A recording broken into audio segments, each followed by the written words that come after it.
Hello and welcome to this Checkmate in 3 chess puzzle created by C.H. Wheeler in 1879. Black just has the king, 2 pawns left. White has the king, the rook and the bishop in the corner. It's White's turn. Can you see the checkmate in 3? Moving your king to e2 won't get you the mate in 3. It actually turns the game into a draw. Black can take your bishop, then you can move your king up to take the other pawn. The black king can move out to let the black pawn promote.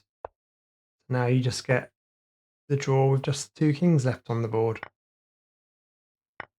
Moving your rook to g2 or h2 are actually the 2 mates in 4. Black can push their e-pawn, and then you can move your rook down to g1. Black can push the pawn again, checking your king. You can then move your king up to d2. Black can block by promoting to a queen, but then after that you can take the queen for just the mate in 4. Okay, let's have a look at the solution to this one. So pause the video if you need some more time. To get the checkmate in 3 for white, you need to move your rook to e2.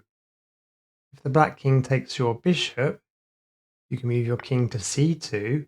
The black king can't move, so they have to push the e-pawn, and now you can move your rook to e1 to mate in 3. If black decides to push their e-pawn, you can then move your rook to e1. Then if black pushes the e-pawn again, you can move your king up to d2 to do the reveal checkmate in 3. And if black decides to take the bishop, you can move your king to c2 to block the king's escape and still do the checkmate in 3. That's the end of this video. Please like and subscribe, and I hope to see you again soon.